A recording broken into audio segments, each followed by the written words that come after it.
चामुर्ची बानाहाट थाना अंतर्गत चामुर्ची से सटा हुआ इलाका, बाजार लाइन, आमबाड़ी रोड एवं भारत भूटान अंतर्जातीय सड़क जाने के दाहिना दिशा के बगान क्वार्टर, जो श्रमिकों का आशियाना होता है, उसमें रात को जब सभी बगान के श्रमिकगण मेहनत करके थके हारे घर लौटने के बाद खा पीकर सो गए थे, ठीक उसी समय रात को कुछ ही घंटे के बाद गजराज का एक विशाल झुंड अपने पूरे परिवार बाल बच्चे के साथ जंगल से रिहायशी इलाके में भोजन की तलाश में चुन्ना भट्टी चाय बगान के श्रमिक क्वार्टर के सेक्शन नंबर 1 में कई दरवाज़ा और तार की घिराव को तोड़ते फोड़ते हुए, कई घरों को क्षतिग्रस्त करते हुए तकरीबन प्रातःकालीन 2:30 बजे में इसी तार घिराव के समीप का इलाका चुना भट्टी के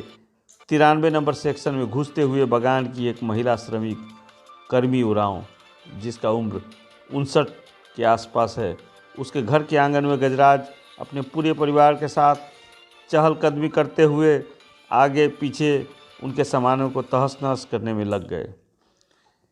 ये हाथियों के जाने के क्रम में इतना ज़्यादा तांडव और उत्पात को देखकर ये भली चंगा माताजी गणेश महाराज को देखकर घबरा गई और इनकी धड़कन तेज हो गई।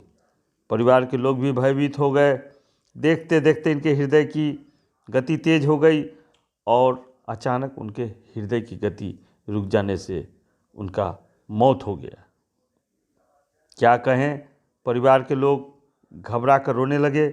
इसी क्रम में पूरा गांव नींद से जाग उठा और हाथियों के आतंक से निजात पाने के लिए पटाखे इत्यादि जलाकर हाथियों को खदेड़ने में लग गए। वहीं हाथियों का एक झुंड हरियाली भोजन को देखकर जाने का नाम ही नहीं ले रहा था। सुबह का उजाला होने तक 93 नंबर सेक्शन में गेहूं की खेती, गन्ना की खेती, छोटी छोटी केला का गाछ, बड़ी गाछ, सभी को खाकर उन्होंने अपने पेट की आग को अंतिम छत तक बुझाया। इतना ही नहीं, एक श्रमिक सुधीर उरांव का घर बिल्कुल तहस नहस करके क्षतिग्रस्त कर दिया। देखते रहिए एनआई द्वास न्यूज़। यूट्यूब फेसबुक पर लाइक और सब्सक्राइब कीजिए और अपने इलाके के खबरों से जुड़े रहिए। जय हिंद, वंदे मातरम। पास में ही हो गया। आपका कौन था? हमारा फूफू था। फूफू था, घर का ही पास में। उनका नाम क्या था? करनी। अच्छा, कितना उम्र होगा? इसे 62-63 ऐसे। अच्छा, ऐसे कोई बीमारी वगैरह तो नहीं? बीमार नहीं था, बीमारी मैंने भय से, डर से हाथी सामने आ गया था, इसलिए डर से। अच्छा, ये घटना कितने बजे रात का है? करीबन 12 बजे। आप लोग सो रहे थे, जगह थे? नहीं, हम 5 में हाथी आएको हाम्रो गाउँमा चुनाभट्टी उपर लाइनमा। यहाँ हात्तीको ड्युटी भने मै हो, फरेस्टको ड्युटी भने म भलै मेरो कुनै गभर्मेन्टबाट राति म 2 घन्टा मात्रै सुत्छु। म हात्तीको चक्कर लाउँछु, किनभने योभन्दा पहिला पनि बहुतै क्षति गरेर गयो। सरकारले कसैले हेरेन या भलै पञ्चायतसँगले हेरेको छ। भलै मेरोमा पैसा भए म रातारातै त्यो घर बनाइदिन्छु होला, तर म सरकारको मान्छे होइन, गाउँको रक्षक हो। यो हात्ती हेर्ने ड्युटी भलै मलाई नै दिएको जस्तो लाग्छ। मेरो गजराज महाराज, म उसको भक्त हो, त्यही लागि त्यति क्षतिपूरण गर्दैन होला यो गाउँमा आएर चाहिँ। अरू जस्तो अरू बगान के क्षति भयो यहाँ? यहाँ आज फेन्सिङ गरेको 10-20 हजारको 12 एउटा भारत मेमे भन्ने, हाम्रो त्यो मेमे पर्छ, भारत तामाङ भन्छ, उसको भत्काइदिए। त्यस्तो भत्काउनु मामुली कुरा होइन, तर यो बार त त्यसै उसको लागि त के हेर्नु, त पार हुँदा भत्किन्छ। तर त्यो बार चाहिँ भत्काएको एकदम क्षतिपूरण दिनुपर्छ। त्यो त भर्खरै बनाएको विचारहरूले 15-20 हजार लगाएर त्यसलाई चाहिँ जुनै हालतले पनि दिनुहोस्, कुनै हालत दिनुपर्छ।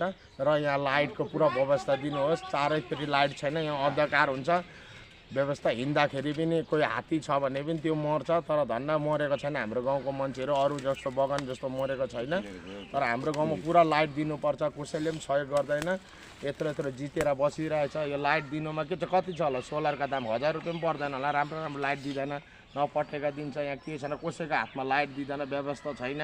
यो हात्तीलाई कति दिन रुँगेर बस्नु हो भन्नुहोस्?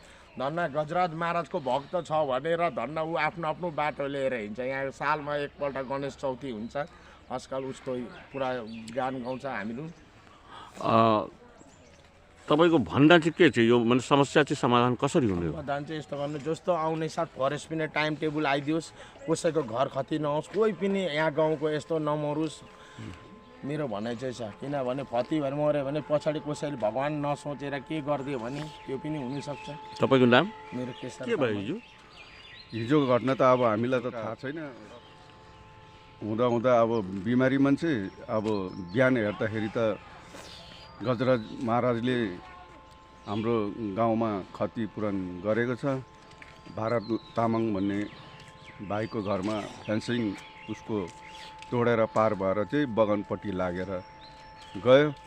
र योभन्दा अघि पनि पहिलो पनि यसरी नै माने क्षतिपूरणहरू भयो। यो सरकारले कुनै चिज के अरे दिएको छैन, क्षतिपूरण गरेको छैन।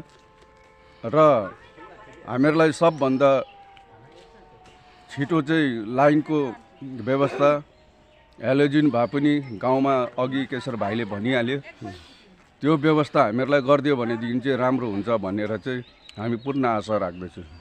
धन्यवाद। तपाईँको नाम? मेरो नाम रतन कामी। बत्तीको व्यवस्था चाहिँ गराइदिनुहोस्।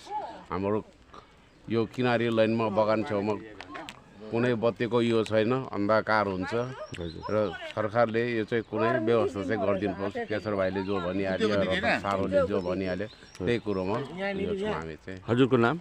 मेरो नाम गेन्दालाल कामी। हाथी दौड़ के आएगी हमको नहीं छुआ, हम तो भाग दिया रास्ता में। हाँ, और घूमने के लिए घर को मार सुपारी गाछ है, घर है ना, घर को मार। आप सोया हुआ था? हम सोया था नहीं, हम तो पेशाब करने निकला था। पेशाब करने निकला तो टाइम में वो हाथी आएगी, हमको मालूम नहीं हाथी आए। इसे जो लाइट मार रहा था, हाथी पूरा दौड़ के आएगा, बस भाग गया। घर में ढूंढने थे, घारे तोड़ देते थे, छोटा सा घर है उसको भी मार दिया। आपका नाम? हम सुधीर उरांव। बगान में काम करते हैं? हाँ, बगान में बीवी के काम है। पब्लिक काम? बगान में कोई खबर उबर दिया आप? खबर दिया हुआ, शंभुनाथ दिया हुआ। शंभुनाथ कौन है? उधर यूनियन का आदमी? अच्छा। वो आया था वो।